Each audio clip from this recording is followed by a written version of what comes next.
السلام علیکم ورحمۃ اللہ وبرکاتہ. کیا حال ہے سب کا؟ آپ میں سے کون چاہتا ہے کہ اس کے 24 گھنٹے عبادت بن جائیں؟ ہم سب چاہتے ہیں. آپ میں سے کون چاہتا ہے کہ اس کے دن اور رات کے ہر لمحے پر اس کو اجر ملے؟ الحمدللہ.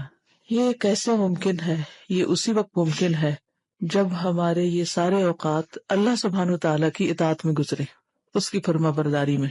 اور اس کی اطاعت میں اسی وقت گزر سکتے ہیں جب ہم جانتے ہوں کہ ہم سے اس وقت وہ چاہتا کیا ہے، وہ دن کے آغاز پر کیا چاہتا ہے، وہ دن میں ہم سے کیا کام چاہتا ہے، وہ دن کے اختتام پر ہم سے کیا چاہتا ہے، وہ رات کے وقت ہم سے کیا چاہتا ہے، اور پھر سونے کے بعد جاگنے کے وقت ہم سے وہ کیا چاہتا ہے.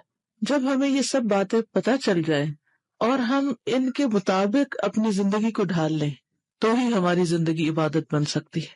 تو یہ صرف دن کے کاموں پر ہی نہیں، رات کے سونے پر بھی ہمیں اجر مل سکتا ہے. ہمارا رات کا سونا بھی عبادت بن سکتا ہے.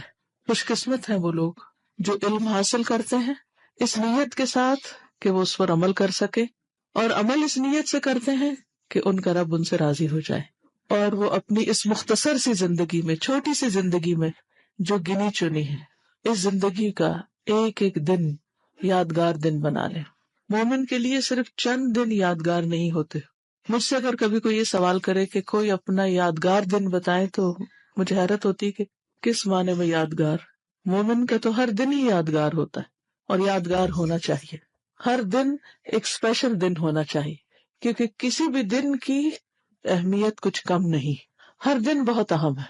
لہٰذا اس وقت اپنی نیتوں کو خالص کرتے ہوئے سراسر صرف اللہ کی رضا کے لیے عمل کی نیت کے ساتھ اس کتاب کو پڑھیں. اس میں سے بہت سی معلومات ایسی ہیں جو آپ کو آلریڈی ہیں، آپ جانتے ہیں، لیکن کمی کہاں ہے؟ عمل میں. عمل میں کمی کی کچھ وجوہات ہوتی. اس کی ایک بڑی وجہ علم کا نہ ہونا ہے، یا پھر علم کا منظم طریقے پر نہ ہونا. یعنی علم تو ہے لیکن کسی آرگنائز شکل میں نہیں، یا پھر علم ہونا اور عمل کے وقت بھول جانا، اور پھر کبھی یاد ہوتے ہوئے محض سستی کرنا. تو بات ہو رہی تھی اس شوق کی، اس ذوق کی کہ ہماری ساری زندگی عبادت بن جائے، ہم ہر وقت اللہ تعالیٰ کی اطاعت میں رہیں اور ان سارے اسباب کو اپنے سے دور کر دیں جو ہمیں اس اطاعت سے دور کرتے ہیں.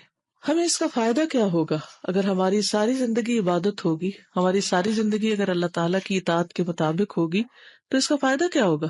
آخرت میں نجات ہوگی اور ہمارا اعمال نامہ وزنی ہو جائے گا. دنیا کی زندگی بھی پرسکون ہوگی، کیونکہ جب ہم اللہ کی نافرمانی کرتے ہیں تو کبھی بھی سکون نہیں پا سکتے، اور اللہ کی اطاعت میں اطمینان ہی اطمینان ہے، سکون ہی سکون ہے، خوشی ہی خوشی. امام ابن تیمیہ کہتے ہیں کہ جو شخص دنیا کی جنت میں داخل نہیں ہوا وہ آخرت کی جنت میں داخل نہیں ہو سکتا، اور دنیا کی جنت میں وہی داخل ہوتا ہے جو اللہ کی اطاعت کرتا ہے اور اللہ کی نافرمانی سے بچتا ہے. جب تک ہم جاگ رہے ہوتے ہیں تو ہم ذکر بھی کرتے ہیں، نماز بھی پڑھتے ہیں، اچھے اچھے کام کرتے ہیں، دوسروں کی خدمت کرتے ہیں، تو ہم نیکی کے بہت سے مواقع استعمال کر رہے ہوتے ہیں. لیکن جب ہم سو جاتے ہیں تو پھر سارے مواقع ختم ہو جاتے ہیں. ہاں، اگر ہم ذکر کرتے ہوئے سوئیں اور وہ اذکار جو نبی صلی اللہ علیہ وسلم نے سکھائے، اور ذکر کرتے ہوئے اٹھے وہ اذکار جو نبی صلی اللہ علیہ وسلم نے سکھائے، تو ان دو کناروں کے بیچ کا حصہ یہ وقت بھی عبادت بن جائے گا. اور جب یہ وقت عبادت بنے گا تو صبح آپ خوش و خرم اٹھیں گے، اور جب خوش و خرم اٹھیں گے تو پھر کیا ہوگا؟ اچھے اچھے کام کریں گے، سارا دن اچھا گزرے گا. بظاہر دیکھنے میں معمولی سے ٹاپکس ہیں لیکن حقیقت میں بہت بڑے اجر کے حامل، اور اسی اجر کی توقع رکھتے ہوئے اپنی راتیں گزارے. ایک شخص اپنی راتوں کو عبادت بنا کے گزارتا ہے محض اپنی نیت کی وجہ سے، اپنے عمل کی وجہ سے، اور ایک شخص اپنی راتوں کو ضائع کر دیتا ہے لا علمی کی وجہ سے، کسی بھی طرح کی کوئی نیت نہ کرنے کی وجہ سے. اور کچھ لوگ راتوں کو شر اور فساد کی راتیں اور نافرمانی کا وقت بنا لیتے ہیں. وہ کون ہوتے ہیں کہ جو اللہ کی نافرمانی میں راتیں گزارتے ہیں؟ تو ہم کس میں آتے ہیں؟ اپنے آپ سے پوچھیں. اگر تو رات کو بیٹھ کر آپ غلط قسم کی چیٹس کر رہے ہیں، انٹرنیٹ پہ غلط چیزیں دیکھ رہے ہیں، فون پر فری پیکیجز کی وجہ سے لغو گفتگو کر رہے ہیں یا سن رہے ہیں، تو پھر راتیں کس میں شامل ہو گئی؟ اللہ کی نافرمانی میں. اور اگر ہم بس دن کے تھکے ہوئے سو جاتے ہیں بغیر اللہ کا ذکر کیے اور اٹھ جاتے ہیں بغیر اللہ کو یاد کیے، تو نہ ثواب ہے نہ عذاب ہے. اور ایک تیسری آپشن ہے، اور وہ بہترین آپشن، کہ اللہ کی اطاعت میں سوئیں، اللہ کی یاد میں سوئیں، اور اللہ کی اطاعت میں اٹھے، اللہ کی یاد میں اٹھے. تو یہ تیسری طرح کی رات عبادت کی رات بن گئی. اب یہ آپ کی چوائس ہے کہ آپ کیا کرتے ہیں. ہر ایک کے اعمال نامے میں فرق اور اس کے وزن میں فرق کہاں سے آئے گا؟ اس کے عمل سے. محض وشفل تھنکنگ سے بھی نہیں کہ ہم خوش ہوتے رہیں، سنتے رہیں، جانتے رہیں اور عمل میں کچھ بھی نہ لائیں. ٹھیک ہے. اور یہ جو پہلے آیت شروع میں لکھی گئی ہے فَسُبْحَانَ اللَّهِ حِينَ تُمْسُونَ وَحِينَ تُصْبِحُونَ، بس تسبیح کرو اللہ کی جب تم شام کرتے ہو اور جب تم صبح کرتے ہو، یعنی دن کے دونوں کناروں پر اللہ کی پاکی بیان کرو. سب سے پہلا باب ہے نیند کی حکمت. نیند انسان کی بنیادی ضرورت ہے. تندرست اور توانا جسم، یکسو ذہن اور خوشباش زندگی کے لیے مناسب نیند لینا ضروری ہے. اور اگر ہم اس نیت سے نیند لیں تاکہ ہم اٹھ کر زیادہ اچھے کام کر سکیں تو یہ نیند بھی عبادت کی نیند ہو جائے گی.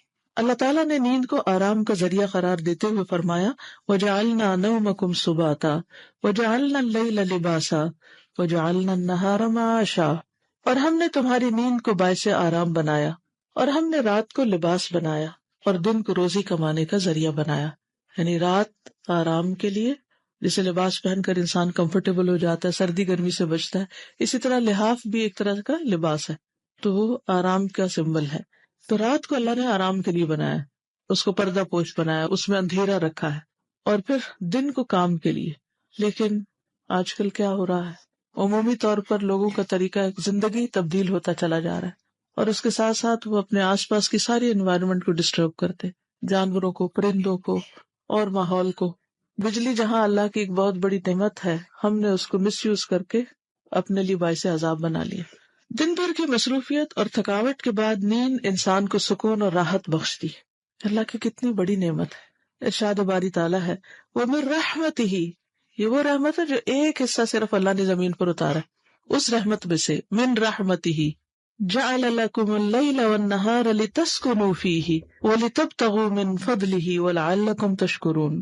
اور اس کی رحمت میں سے ہے کہ اس نے تمہارے لیے رات اور دن بنائے تاکہ تم اس میں سکون حاصل کرو اور تاکہ تم اس کا فضل تلاش کرو.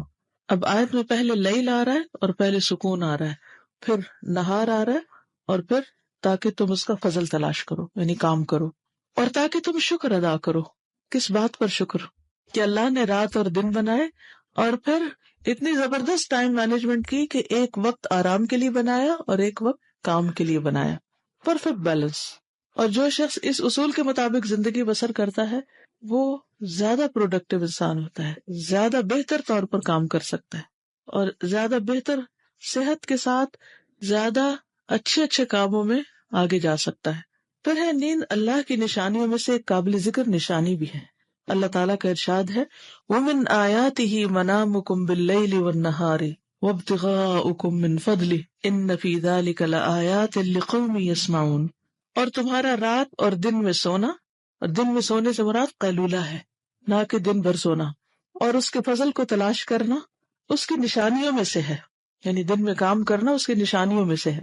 بے شک اس میں سننے والوں کے لیے بہت سی نشانیاں ہیں، یعنی جو بات کو غور سے سنتے ہیں، غور و فکر کر سکتے ہیں. نیند انسان کو اس قابل بنا دیتی ہے کہ انسان تازہ دم ہو کر دن بھر اپنے کام کاج احسن طریقے سے انجام دے اور اللہ کا شکر کرے، کیونکہ اللہ سبحانہ وتعالیٰ نے یہاں پر وَلَعَلَّكُمْ تَشْكُرُونَ کی بات کی کہ تم شکر ادا کرو. کہ شکر اللہ کا جس نے نیند بنائی، اور شکر اللہ کا کہ جس نے رات کے بعد دن بنایا. تو یہ نعمتیں کس لیے ہیں؟ کہ انہیں استعمال کرنے کے ساتھ ساتھ شکر ادا. شکر گزاری کا بہترین طریقہ یہ ہے کہ انسان ہر موقع پر اللہ تعالیٰ کو یاد رکھے. یعنی شکر گزاری کیسے؟ ہمارے اوقات اللہ کی یاد میں گزرے اور اس کی رضا کے مطابق اپنے صبح و شام بسر کرے. یہ ہے شکر گزاری.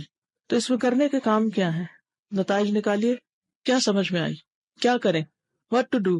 رات کو سونا چاہیے، پہلا سبق. ٹھیک ہے. دوسرا سبق دن کو کام کرنا چاہیے.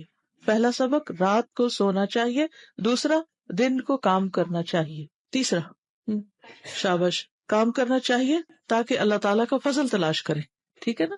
ان نعمتوں پر اللہ تعالیٰ کا شکر ادا کرنا چاہیے اور اللہ تعالیٰ کی نشانیوں پر غور و فکر کرنا چاہیے اور دن میں قیلولہ کرنا چاہیے. بس ان آیات سے اور اس لیسن سے یہ بات ہمیں سمجھ میں آتی. ٹھیک جی. اللہ کی باتیں سننی بھی چاہیے. صرف پڑھنی ہی نہیں، سننی بھی چاہیے. یعنی آپ سوچ رہے ہوں گے کہ یہ باتیں تو ہم خود بھی بیٹھ کے گھر میں کتاب پڑھ سکتے. تو مجھے آج کسی نے کہا یہ 4 دن آپ کیا کریں گی، یہ تو چھوٹی سی کتاب ہے، یعنی 1 گھنٹے میں آپ ساری کتاب پڑھ سکتے ہیں، کوئی مسئلہ نہیں. لیکن خود پڑھنے میں اور سب کے ساتھ مل کر پڑھنے میں اور پھر پڑھتے ہوئے غور و فکر کرنے میں اور پھر عمل کی نیت سے پڑھنے میں بہت فرق ہے. انفارمیشن کا حاصل کرنا بہت آسان ہے، لیکن اس کو ڈائجسٹ کر کے اس کو اپنے عمل میں لانا، اپنی عادات کو تبدیل کرنا انتہائی مشکل کام ہے. تو اس کے لیے تو 4 دن بھی تھوڑے ہیں، لیکن چلے 4 دن کی زندگی کچھ کام کر لی. آگے چلتے ہیں. نیند اور بیداری کے اوقات. سونے جاگنے کے اوقات کو باقاعدہ منظم کرنے کی ضرورت ہے. اللہ تعالیٰ نے انسانوں کے اندر ایک ایسا خودکار نظام بایولوجیکل کلاک سیٹ کیا ہوا ہے جو دن رات کے آگے پیچھے چلنے کے ساتھ ساتھ کام کرتا ہے. یعنی جیسے دن اور رات آگے پیچھے آتے جاتے ہیں نا، کبھی رات لمبی ہوتی ہے، کبھی دن چھوٹا ہوتا ہے، کبھی دن لمبا ہوتا ہے، رات چھوٹی ہوتی ہے، تو اس کے مطابق ہماری باڈی بھی ایڈجسٹ کرتی چلی جاتی ہے. اور پھر آپ دیکھیں گے کہ بچپن سے ہی بچوں کے اندر مختلف ہیبٹس یا تو اچھی طرح ڈیولپ ہو جاتی ہیں یا نہیں. لیکن عموماً چھوٹے بچے صبح بہت جلدی جاگ جاتے ہیں. مثلاً بہت چھوٹے بچے فجر کے وقت جاگ جاتے ہیں. یہ اور بات ہے کہ انہیں دودھ پلا کے تھپک کے پھر سلا دیا جاتا ہے، کیونکہ ان کے سونے کے اوقات زیادہ ہوتے ہیں. ابھی ان کے کام کرنے کے دن نہیں آئے، آرام کے دن ہیں. اللہ سبحانہ تعالیٰ نے ایک بچپن رکھا ہے، ایک بڑھاپا رکھا ہے. تو بچپن میں بھی انسان آرام زیادہ کرتا ہے، سوتا ہے. اور بڑھاپے میں بھی آپ نے دیکھا ہوگا کہ بوڑھے لوگوں کے پاس زیادہ کام نہیں ہوتا، تو موسٹلی وہ آرام کرتے رہتے ہیں. تو زیادہ کام زندگی کے کس حصے میں ہوتا ہے؟ جوانی میں. لیکن اگر جوان سست ہو جائیں تو پھر کیا ہو، یا وہ کسی اور کام میں لگتے ہیں. اسی طرح اندھیرا چھاتے ہی انسان کے اعصاب سست ہونے لگتے ہیں، تھکن کا احساس غالب آنے لگتا ہے اور لیٹنے کو دل چاہتا ہے. یعنی ایک نیچرل سی انسان کے اندر ایک ارج ہوتی ہے. ارشاد باری تعالیٰ ہے هو الذی جعل لکم اللیل لتسکنوا فیہ والنہار مبصرا ان فی ذلک لآیات لقوم یسمعون. وہی ذات ہے جس نے تمہارے لیے رات بنائی تاکہ تم اس میں سکون حاصل کرو، اور دن کو روشن بنا دیا، بے شک اس میں ان لوگوں کے لیے نشانیاں ہیں جو سنتے ہیں. وَهُوَ الَّذِي جَعَلَ لَكُمُ اللَّيْلَ لِبَاسًا وَالنَّوْمَ سُبَاتًا وَجَعَلَ النَّهَارَ نُشُورًا. اور وہی ذات ہے جس نے تمہارے لیے رات کو لباس اور نیند کو آرام اور دن کو اٹھنے کا وقت بنایا ہے. اب بتائیے کیا کریں گے؟ وَجَعَلَ النَّهَارَ نُشُورًا کیا ترجمہ کریں گے؟ اللہ تعالیٰ کا منصوبہ کیا ہے، اس کا پلان کیا ہے کہ دن کو کس لیے بنایا جائے؟ سو کر دوبارہ اٹھنے کے لیے. اور ہم نے کیا بنا دیا اس کو؟ سو کے دوبارہ سونے کے لیے. وَجَعَلَ النَّهَارَ نُشُورًا. ایسا کیوں ہے کہ ہم اب راتوں کو جاگنا پسند کرتے ہیں اور دن کو سو جانا؟ ایسا کیوں ہو گیا ہے؟ اور لوگ اس کو جسٹیفائی بھی کرتے ہیں. ایک وقت ہوتا تھا کہ دن کو سونا برا سمجھا جاتا تھا، لیکن اب بڑے چھوٹے بچے جوان سب سو رہے ہوتے ہیں اور کوئی برا نہیں سمجھتا، کیونکہ جب سبھی سو رہے ہیں تو کون کس کے عمل کو برا سمجھے جو وہ خود بھی کر رہا ہے. جی آپ بتائیے. ہاں، ہم ایک جسٹیفیکیشن خوبصورت تعویل یہ دیتے ہیں کہ ہمارا لائف سٹائل چینج ہو گیا ہے. مومن کا لائف سٹائل کیسا ہوتا ہے؟ اللہ اور اس کے رسول صلی اللہ علیہ وسلم کے بتائے ہوئے طریقے کے مطابق. ہماری زندگی جب ہی عبادت بن سکتی ہے نا کہ جب ہمارا لائف سٹائل وہ ہو جو اللہ تعالیٰ کے یہاں پسندیدہ ہو. اور عام طور پہ یہ کہا جاتا ہے کہ دن کو بہت ڈسٹربنس ہوتی ہے، چڑیا پرندے جو ہیں وہ بھی بولتے ہیں، انسان بھی برتن کٹکھٹاتے ہیں، اور بھی بہت سی چیزیں ہوتی ہیں، اس لیے پھر رات کو جاگتے ہیں.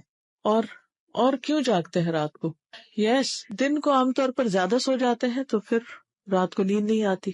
تو بہت سے لوگوں کو یہ مسئلہ ہے کہ رات کو نیند نہیں آتی تو اس لیے وہ جاگتے ہیں، اور جاگ کر پھر کچھ کام بھی نہیں ہوتا کیونکہ دماغ بھی پوری طرح کام نہیں کر رہا، تو پھر وہ کیا کرتے ہیں. اس وجہ سے ہم دن کو زیادہ سو کر رات کو پھر سو نہیں پاتے. تو اکثر لوگوں کو رات کو جاگنے کی ایک بیماری سی ہو جاتی ہے، اور پھر جاگتے بھی ہیں تو ظاہر ہے کہ ان کی پھر کوئی سوشل لائف نہیں ہوتی. اس وقت باقی لوگ سو رہے ہوتے ہیں، نہ کہیں جا سکتے ہیں نہ آ سکتے ہیں.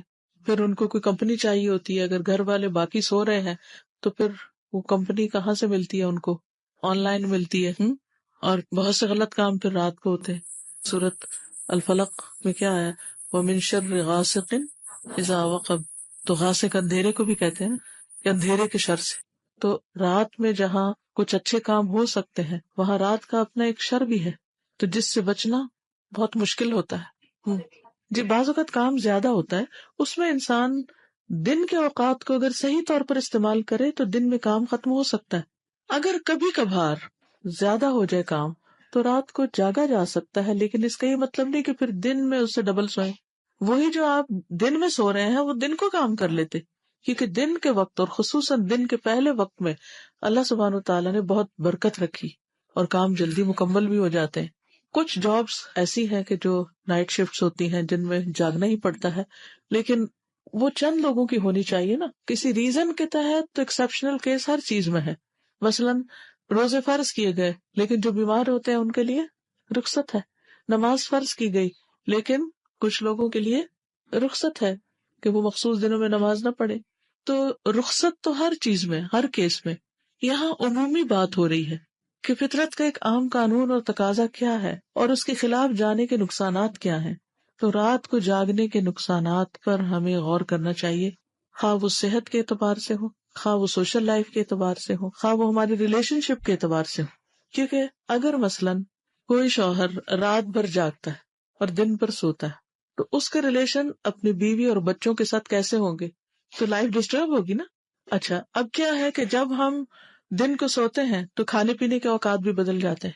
اب کھانے پینے کے اوقات میں ہمارا پورا بایولوجیکل سسٹم جو ہے ہماری باڈی کا وہ ڈسٹرب ہوتا ہے، کیونکہ رات کے مختلف حصوں میں مختلف آرگنز بہتر کام کرتے ہیں. یعنی جب ہم سو رہے ہوتے ہیں تو ہمارے اندرون جسم جو ہے وہ کام کرنا شروع کر دیتا ہے، اس کی اوور آلنگ ہو رہی ہوتی ہے. سر کے بالوں سے لے کے آنکھیں اور دل، دماغ، ہر چیز خصوصاً رات کے مخصوص حصوں میں مخصوص فنکشن ہوتے ہیں ان کے. ریسنٹلی مجھے ایک ڈاکٹر کو دیکھنے کا اتفاق ہوا تو اس نے مجھے دن کے 11 سے 1 بجے اور 5 سے 7 بجے شام کو سرٹن فوڈ استعمال کرنے کے لیے کہا کہ اس وقت آپ کے جسم کا مخصوص حصہ زیادہ کام کر رہا ہوتا ہے. اگر آپ اس وقت یہ ڈائٹ لیں گی تو آپ کی صحت میں ڈراسٹک چینج آئے گا. اور واقعی میں اس سے فرق محسوس کر رہی. اور بعض اوقات جسم کا ایک حصہ اس وقت ریسٹ کر رہا ہوتا ہے اور ہم مثلا معدہ ریسٹ کر رہا ہے، اس کے ریسٹ کرنے کا ٹائم ہے. مجھے ایک ڈاکٹر نے یوں سمجھایا تھا کہ جیسے دن کے مختلف گھنٹے ہوتے ہیں تو اسی طرح جسم کے مختلف اعضاء گھنٹوں کے مطابق کام کر رہے ہوتے ہیں. کیونکہ مڈ آف دا نائٹ اگر اسٹمک کے سونے کا وقت ہے یا لیور اس وقت آرام کر رہا ہے اور ہم اس وقت کھانا کھا رہے ہیں تو ہم اپنے جسم کے ساتھ بھی لڑ رہے ہیں نا. وہ آرام کرنا چاہتا ہے، ہم اس کو جگا کے کہتے ہیں تم کام کرو. سوچیے اگر آپ کے ساتھ کوئی ایسا کرے تو کیا ہوگا؟ صحیح فنکشن نہیں کرے گا. پھر معدہ اپسیٹ ہوگا. جب معدہ خراب ہوگا تو پھر جسم کا کون سا حصہ صحیح ہوگا؟ سارا ہی بیمار ہوگا. اور اس سے طرح طرح کی بیماریاں جنم لے رہی. تو اس لیے جب ہم رات کو جاگتے ہیں تو ہماری نہ صرف یہ کہ فزیکل کنڈیشن پر اثر پڑتا ہے بلکہ کچھ ہارمونز جو ہیں وہ رات کو ہی جسم سے خارج ہوتے ہیں، اور اگر ہم جاگتے ہیں تو وہ کام نہیں کرتے، اور جس کی وجہ سے کئی قسم کی ڈسٹربنسز پیدا ہو جاتی. تو نہ صرف یہ کہ جسمانی طور پر ہم متاثر ہوتے ہیں، روحانی طور پر بھی، کیونکہ دن میں نمازوں کے اوقات آتے ہیں. جو لوگ راتوں کو جاگتے ہیں وہ دن کی نمازیں قضا کر جاتے ہیں. بعض اوقات لیٹ جب سوتے ہیں تو فجر کے لیے اٹھنا مشکل. پھر بعض اوقات دن کو جب سو جاتے ہیں، اگر ظہر پڑھ کے نہیں سوئے تو ظہر قضا، اگر عصر نہیں پڑھ کر سوئے تو عصر قضا. بعض لوگ تو مغرب اور عشاء تک یہی کچھ کرتے ہیں، پھر جو ہی رات ہوتی ہے ان کا دن چڑھ جاتا ہے، پھر وہ صبح تک جاگتے ہیں. اس طرح ان کی عبادت میں خلل، ریلیشن شپ میں خلل، جسمانی نظام میں، کھانے پینے کے اوقات میں، یعنی ہر طرح سے وہ نہ صرف یہ کہ اپنے لیے بلکہ گھر والوں کے لیے بھی ڈسٹربنس کریٹ کرتے ہیں. ایسے لوگوں کی زندگی عبادت کہاں سے بن سکتی؟ ہاں ایکسیپشنل کیسز ہیں، کوئی ڈاکٹر ہے تو ظاہر ہے بیمار ہے کوئی تو اسے رات کو جاگنا ہے. اسی طرح اگر کوئی پائلٹ ہے اسے رات کی فلائٹ لے کر جانی ہے اس کو جاگنا ہے. کوئی طالب علم ہے اس کا امتحان ہے تو اپنی نیند کو کم کر کے رات کے کچھ حصے میں پڑھ رہا ہے تو ٹھیک ہے. لیکن ایک عام انسان جو ایک بیکاری کی زندگی بسر کر رہا ہے وہ گھر والوں کے لیے بھی ایک بوجھ بنا ہوا ہے اور خود اپنے لیے ایک وبال جان ہے. اگر رات کو آپ دیر سے سوئے بھی ہیں کسی وجہ سے تو بھی صبح اپنے مخصوص وقت پر اٹھنا ضروری ہے، کیونکہ اس وقت جسم جاگ جاتا ہے. پھر اگر جسم جاگ رہا ہے اور آپ زبردستی سو کر اس کو سلا رہے ہیں تو اس سے بھی ایک اندر کنٹرڈکشن ہوگی اور آپ تھکے تھکے فیل کریں گے. جب نیند پوری نہیں ہوتی ہے، جسم پوری طرح فریش نہیں ہوتا تو پھر کیا نقصان ہوتا ہے کہ نہ سن پاتے ہیں، نہ غور و فکر کر سکتے ہیں، نہ کنسنٹریشن ہوتی. آج کل عام شکایت ہے کہ بچوں کا کنسنٹریشن لیول ٹھیک نہیں. اس میں ایک بڑی وجہ ماں باپ کے اپنے اوقات کا منظم نہ ہونا اور ان کی وجہ سے ان کے بچوں کا بھی ساتھ متاثر ہونا ہے. ایک بہت بڑی وجہ نوجوان بچوں کے رات کو جاگنے اور دن